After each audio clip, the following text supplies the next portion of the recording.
during that trip is what changed my life forever. It was like time travel. And that was it. For me, that was it. I was like, this, I have to figure out how to make this my life. And what happens is it's like living in a snare drum for day in and day out. And it's so loud and intense. I think the longest period I slept in um, 32 days was 2 hours. When you start sailing, you get a full bag of luck and you get an empty bag of experience. And you're like your job is to fill up the experience bag before your luck bag runs out. When did you really fall in love with sailing? When did this kind of become something that you wanted to do? It really, really started. I was pursuing a career as a fine artist for about a decade, and there are these things called artist in residencies where you, as an artist, you're invited to go to a place, and you go there for a month or up to 3 months. You make a body of work. You have an exhibition at the end. So these happen all over the world. I had done one in St. Petersburg, Russia, in January of 2014 on the island of Kronstadt, and I had made a body of work and based on maritime history because the island had a rich maritime history. So I was researching a lot of maritime history, and then I applied for another residency and got accepted in northern Scotland on a sailboat. And I made a drawing machine that this wheeled platter moved beneath a fixed pin and made drawings based on the sailboat's movement at sea. And so we were sailing all throughout the northern isles of Scotland, the Orkney Islands, and I was making these abstract drawings from island to island. But during that trip is what changed my life forever. Um, Sailing between all of these different islands in the Orkney Islands and visiting Neolithic sites and going to all these unbelievable sites, spending the night under anchor on this like sailing vessel, learning how to sail and understanding what cruising is, where you just travel by the wind and by the elements. And then the moment that I always say was like the sort of moment that changed the trajectory of my life is we were sailing into Stromness on the Orkney mainland in very, very thick fog, and I watched this ancient seaport village emerge from the fog as we approached, and heard the anchor chain rattle down as the hook set on the seabed floor and held us in place. And it was like time travel. And that was it. For me, that was it. I was like, this, I have to figure out how to make this my life. And when I returned to Los Angeles, that I set that in motion. I was like, okay, this has to be what I do. I have to see the world and magical places undersell. Is it more about the act of, like, sailing in and of itself, or is the destination the goal? There's like two sides of the same coin, you know what I mean? So it's like I think it's beautiful and magical, the idea that like I sailed here to Hawaii from Los Angeles 2,300 miles just by the wind without the motor running. Like I traveled like a leaf on a pond. The fact that the elements can just, if you know how to point the sails and you know how to point your boat and you know how to navigate, you can reach any land on the planet. And so then somewhere I read, and who knows if it's true, but I read somewhere that 80% of the countries can be reached by water. And I was like, that's like a fascinating option to be able to travel slowly and using the elements and reach all of these like foreign places and new cultures and see beautiful things. Now is the goal still to kind of what is the word, circumnavigate the globe? That's what I'm doing right now. Yeah. Now, how long would it take you if you were just, like, to do it nonstop? Like, how long would it take you to circumnavigate the globe? I think nowadays it depends on my boat. My boat is a 1965 sailboat, so she's older and not as fast. So it would take about a year.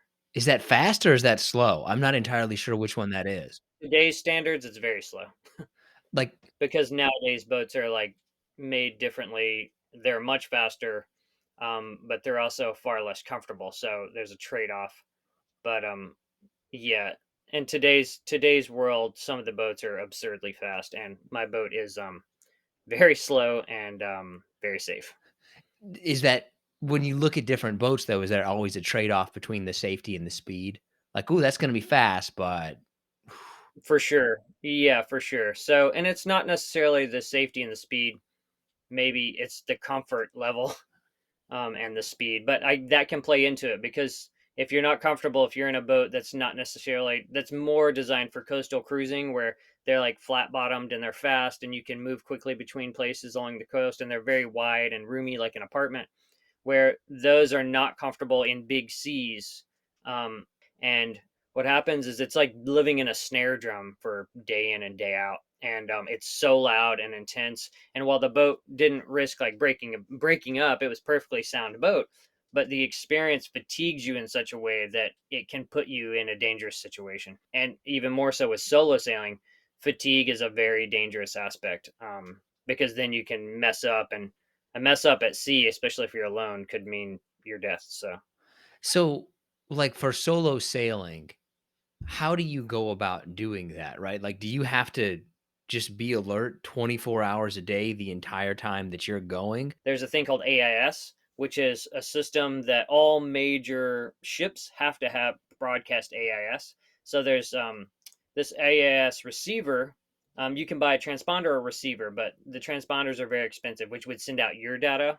But the AIS receiver tells you when a ship is near you, it tells you which direction they're going and how fast they're going. So you can set up alarms where, like, okay, if a ship gets within 10 miles of me, I need the alarm to go off. And then you can get up and kind of figure out where the ship is and figure out if you guys are going to cross paths. So that lends itself to help a lot. But generally, on my passage, the way I do it when I'm at sea and I'm not coastal cruising is I would start my night shift around 9 p.m. and I would set an alarm for the top of the hour for every hour. And I would lay down, hopefully sleep through the hour, and then my alarm goes off. I would get up, go on deck, look for ships, slowly scan the horizon, check the sails, check the course, make sure I'm still going the right direction, and carry on my way. And there's a thing called a wind vane self steering system, which is all mechanical, doesn't take any electronics, and you set your course and you activate this wind vane, and it steers the boat for you. So it removes you from having to hand steer the boat.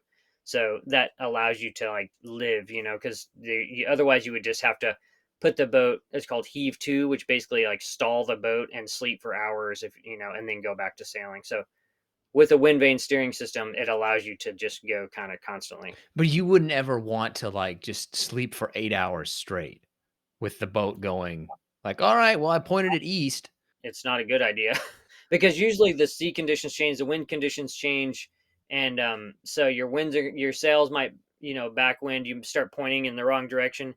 It's like you're sailing 8 hours in the wrong direction is not going to help your final cause. So I think the longest period I slept in 32 days was 2 hours.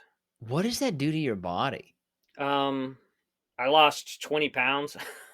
Also, the conditions at sea, it's really hard to cook, so you kind of eat pretty simply.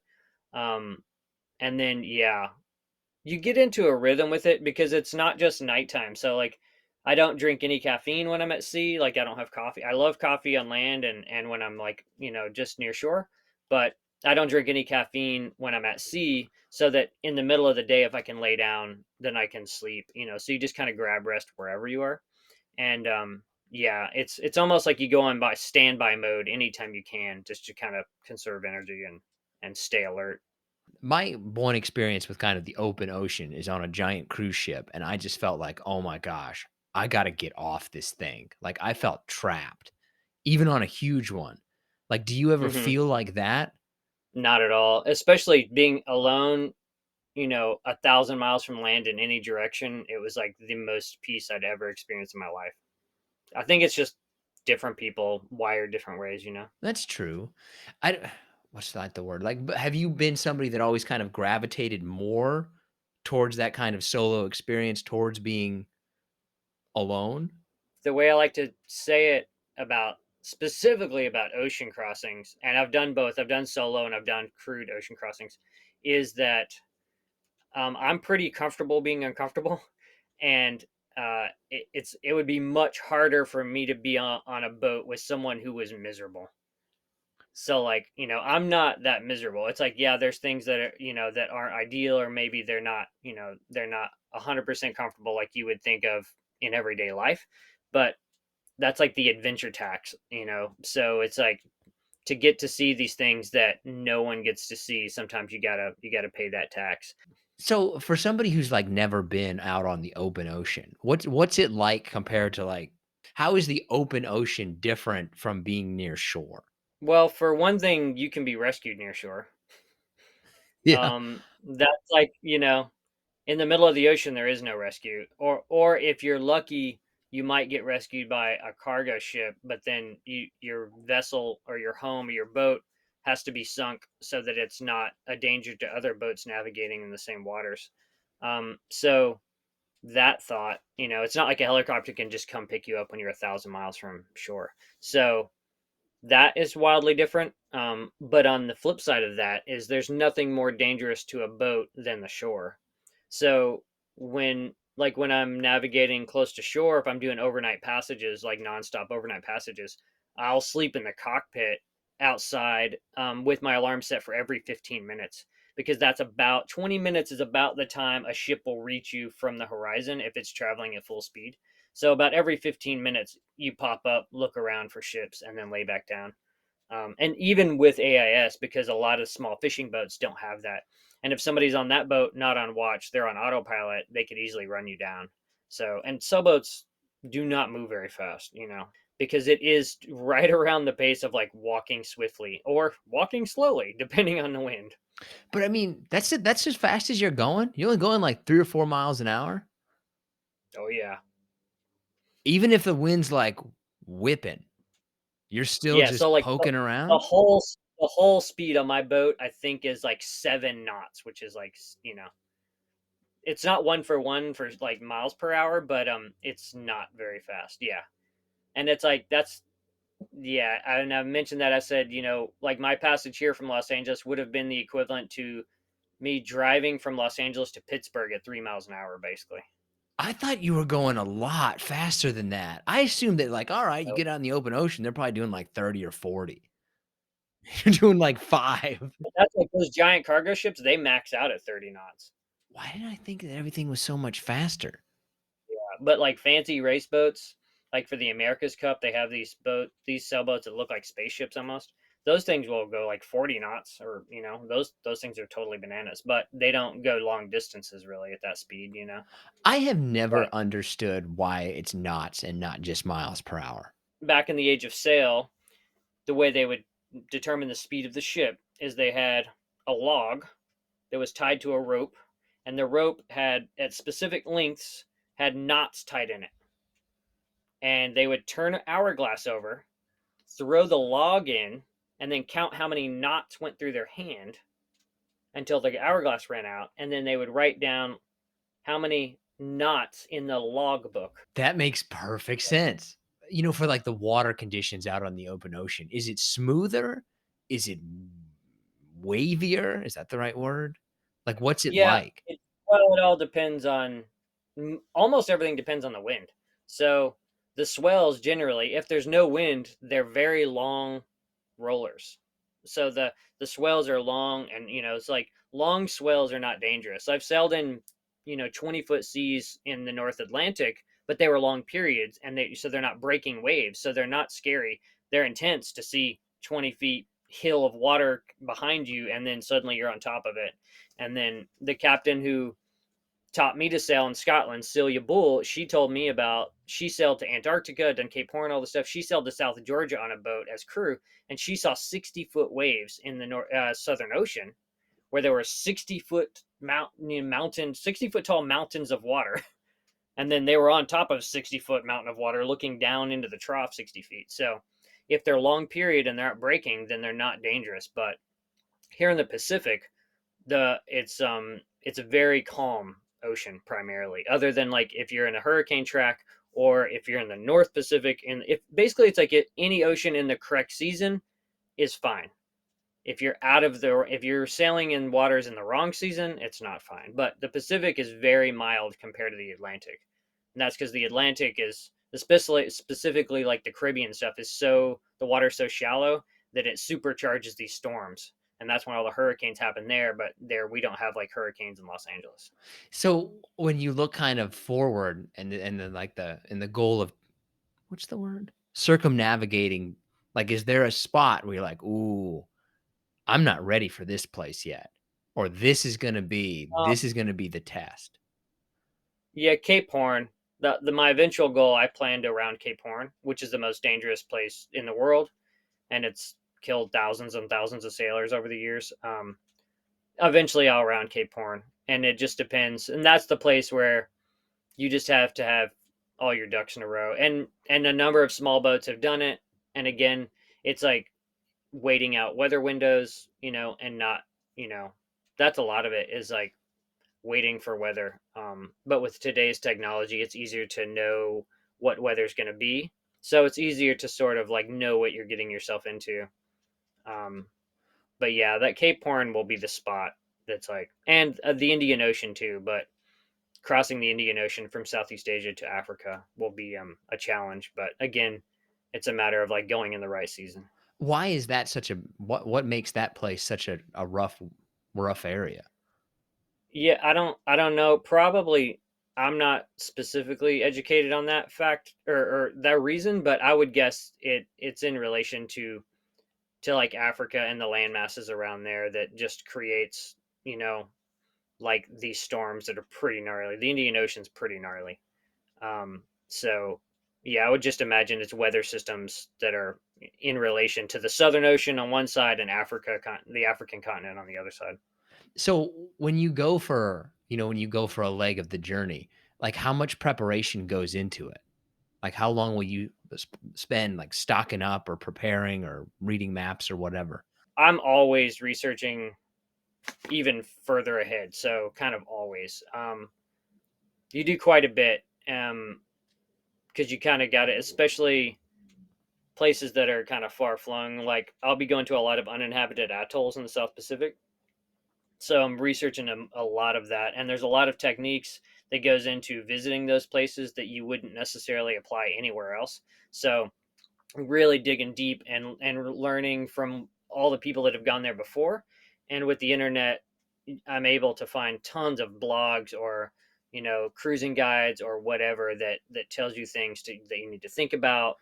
What's there, what isn't there, and even like anchoring and around coral is a different. You anchor around coral in a different way than you would anchor on just like a sandy beach, and even down to you have to really be cautious about collecting rainwater, so you have make sure you have enough water because there's no fresh water on a lot of these atolls and stuff. So yeah, I don't know. I think the preparation never stops, but as far as provisioning goes, that's kind of one big bulk thing. You just kind of a provision for kind of double what you think it might be, and go from there. Like how much generally provisions will you carry? Like I carry this many days supply of it. So my trip from Los Angeles to Hawaii, I thought should have been around 20 to 25 days and ended up being 32, but I'd provisioned for 40 days, and had way more water than I needed. So I was well stocked. How guess how good at sailing do you need to be able to be to go on like a open ocean journey, right? So let's say 10 is Blackbeard level, I'm the greatest sailor ever, and 1 is like, I know how to swim. Like, where on a scale of 1 to 10 would you say, all right, you need to be about here before you even try something like this? Well, need it's like Should. it's like people often ask me, they're like, "What kind of boat do I need to do this?" I'm like, "Well, you can go over Niagara Falls in a barrel.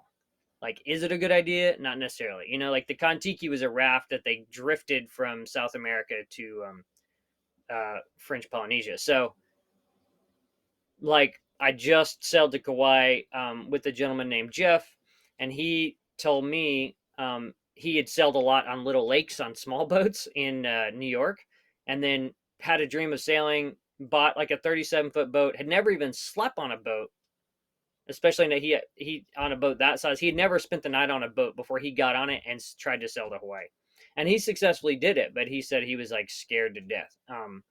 And he had some problems, but he worked it out and got it done. So one person, someone told me once that when you start sailing, you get a full bag of luck and you get an empty bag of experience, and your like your job is to fill up the experience bag before your luck bag runs out. People might be able to pull it off in the at the right time of year in specific oceans, especially trade wind sailing is fairly simple. Like sailing to Hawaii, you're downwind and down seas. So someone with less experience, that's an easier thing, but you also have a lot of distance to get things wrong and have no way out. Like downwind trade wind sailing is the easiest, and then upwind sailing is for sure the hardest, I don't because basically like you have to think about the ocean currents and the winds. They all move in specific ways around the world. Like northern hemisphere runs one way, southern hemisphere runs another way. So you basically plan that with it to have the most success. I don't even know how you sail against the wind. I have no idea. Yeah, it's well like modern sailboats that have the sails flat, like sloops or Bermudan sloop. Once they figured that out, it acts like the wing of an airplane. So it uses lift, so that basically like the wind on one side of the sail creates a high pressure system, and the wind on the other side of the sail creates a low pressure system, and they want to meet. So it's almost like squeezing a watermelon seed through your fingers. It like pushes it forward. Are you ready for some harder slash listener submitted questions? Sure. What is your most memorable experience sailing? Probably, well, for me, it's probably when I lost my rudder and all steerage 1,000 miles from Hawaii. I think that one's going to stick with me for a while. And being adrift in the ocean for 3 days, that's fairly memorable to me. So what, like, obviously you survived this, but how that seems like a problem. Very, very big problem. Yeah. How did you lose it? Um, I struck on a submerged object of what I do not know. When I finally got in and dove on the boat, there was a big red mark on the rudder and a chip out of the back. So it may have been a submerged sea container.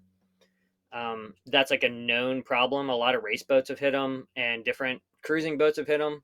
Like I know, I looked up the stats after it happened, and in 2020 alone, 3,000 sea containers were lost overboard. And if they're carrying a shipment of foam, they'll float just below the surface. If they're carrying a buoyant object, then they can just float right below the surface. And there was a famous movie, All Is Lost. It was Robert Redford, I think, based on that exact thing of him hitting a sea container. So that's my best guess, but I didn't hear it happen. I didn't see it happen, so I'm not sure. How did you get out of the situation? Did somebody just find you or you just No, I sailed by drogue. So there's a thing that's you can get these things called drogues or sea anchors, and basically they're purpose made for you trail it behind your boat on a long line. On boats, ropes are called lines. So it's on a long line behind your boat, and it's made to slow your ascent down giant waves. So if you're in a really bad seas and you're going too fast down waves and you could flip this way like pitch pole, this slows your speed down. You drag in this drogue. And mine looked like a traffic cone that had holes in it, and it creates drag to slow you. So I deployed that and rigged up a pole across the back so that I could move it from one side of the boat to the other to steer the boat. And the easiest way to understand how it works is when you're in a canoe and you're paddling, if you hold your paddle down and hold it flat, it'll turn you this way or turn you that way. So that's exactly how this drogue worked. Is like I would move the resistance from one side of the boat, which would drag the boat this way, and then the other side of the boat, it would drag it this way. Now, was that a technique that you knew ahead of time, or did you like, "Well, I gotta figure this out somehow"? I did not know it ahead of time. At all. I had the drogue on board. I had all the gear on board for other reasons, and then I was communicating with my shore team via satellite phone, and trying to figure out what my options were. And two of the members of my shore team were captains, and they were both sending me information about ways to try to set my drogue up to steer the boat. And yeah, that's what I ended up doing for 1,000 miles for 18 days. Was no steering. I sailed with zero steering. Yeah. That experience might have been it, this might be something else, but your scariest experience while out there? Um,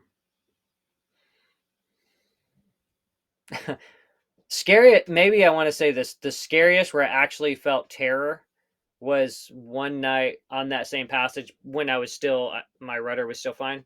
I came out in the middle of the night, and it was in very thick fog, and there was a shadow from my navigation lights, um, projecting like the shadow on the wall of the fog directly behind me, and it looked like there was a boat within 20 feet of me, and it was very alarming. I really, really, I shit myself, and I was like, oh my gosh. And then I sat there for a minute and then realized it was like my own shadow. So I was scared of my own shadow. That was literally, as like, if I'm gonna say the most terrifying, maybe not the most concerning, but the most like actual Right. terror, that was, yeah, for sure. Oh, that like that split second of like, I'm dead. I'm dead. I was, yeah, just terror. Yeah. Coolest Yeah. animal you've seen? I encountered like 4 finback whales off the coast of California, and that was pretty amazing because they're such big creatures. And I've had a lot of encounters with whales over the years, and stampedes of thousands of dolphins as far as the horizon could see. I've seen thousands of dolphins, but seeing these finbacks, I'd never seen finbacks before, and they were just, it was like very calm seas, and they were just breaching very slowly, or not breaching, but surfacing very slowly, and it was just, it was quite a scene. What is your favorite sailing related movie? Now, does that mean movie or documentary? I feel like it's gotta be movie. Documentary, I feel Movie. like it's cheating a little Too bit. easy. Yeah, yeah, too easy, too easy. Or the one that Mm. sailors would be like, "Yeah, they got it right." Oh, there's no sailing movies that sailors would say they got it right, other than maybe Captain Ron. That's probably the closest to getting it right. This kinda leads us into our next question, honestly. Are you prepared for pirates? There are only pirates in very, very, very few places in the world. Um, Near the entrance of the Suez Canal, near Somalia, um, is obviously of great concern, but they're actually more interested in, well, they used to be more interested in capturing cargo ships where they could get millions of dollars worth of ransom. Um, the other place where there's like piracy is a concern is in the Malay Sea near Malaysia, but that's mostly you just don't sail at night. So like if you buddy boat or you just don't travel at night, mostly it's like local bandits. It's like people who are, trying to find food for their families and stuff. So it's like people are very scared of imaginary boogeymen, and piracy is not a great issue at sea. Not something that you're staying up at night for necessarily. Not ever. Favorite piece of sailing lingo? Piece of sailing lingo. I Let me gravitate think. towards the poop deck. I feel like most people with There's that one. Yeah, yeah. I don't know. Batten down the hatches is always, an easy go-to. Have you ever said something like that in real life though, when you've been like, "Batten Um, down the well, hatches, everyone?" okay, no, here's the one. Here it is. I got it. My favorite sailing lingo is most certainly land ho, and I have for sure always said it when I first sighted land, for sure. Um, favorite sea shanty? Do you have any good sea shanty recommendations? Haul away, old Joe is my favorite sea shanty, I don't know, how does that for one sure. do you remember how that one goes? Ye haul away, Joe. Oh, that's pretty Yeah, good. They seem to that's be making a big comeback all of a sudden. yeah, yeah. The social media really blew them up recently, and a lot of great renditions of them, like beautifully sung. Can you make a full-time living off of this? Absolutely. Do you make a good amount of money, or do you just have to, like, live cheaply? You definitely have to live within a budget. Like my full-time job is YouTube. So yeah, it's possible, but it's not necessarily stable. So like as a fallback, I'm licensed, hold a master's license with the US Coast Guard. And that's primarily so I can do yacht deliveries, of like, you know, larger yacht deliveries and make a large amount of money, and then use that to kind of cruise on until my funds get low, and then I can do more deliveries or drive dive boats in different destinations. So I've set myself up different sort of employment options for around the world. I know how to fix everything on a boat. My boat is totally refit by myself, and I know how to do all that stuff. So I set myself up to be able to work as I travel. But again, yeah, you have to live pretty simply and be happy with that. Otherwise, it's much harder. But currently, yeah, making YouTube videos and sharing them weekly pays for all of my expenses, and it'll get easier as I leave here because Hawaii is very expensive. Good for you, man. And writing, like I've published a few books, and then moving into like writing articles for magazines and stuff for sailing. And so yeah, it's like that's the writing is the long game, and then YouTube. There's a lot of people that have made an amazing living off of YouTube, and I'm just like, I don't count my chickens before they hatch, but I'm happy each month when I'm like, okay, cool. Well, this is working out. So now I'm really curious though, like how much if you take a boat from or a yacht from like LA to Honolulu, like how much does that cost? Like how much do you get paid for that? Well, well, oh, you mean for a yacht delivery? Yeah, like how much Oh, yeah. I mean, you can make 20 grand on a big delivery. well, I guess it takes you that long, right? It depends on, yeah, it depends on the distance. It depends. Like, I make, like, as a delivery captain, I make about $500 a day as a delivery captain, plus all my provisions, plus airfare to and from. Um, but the thing is like, it's not like you can count on a delivery a month. Yeah, that's So it's true. like, that's the other thing. If you get locked in with a like a broker, specifically on the East Coast would be a good spot. If you started working with a broker and you're running boats up and down the East Coast, you could make a regular living as a delivery captain. That's pretty much all the questions I got for you, man. Is there anything else that's like you think that we missed or what's kind of coming up next for you? Yeah, I'm just getting the boat dialed in, wintering here in Hawaii and exploring the Hawaiian Islands, and getting ready for French Polynesia.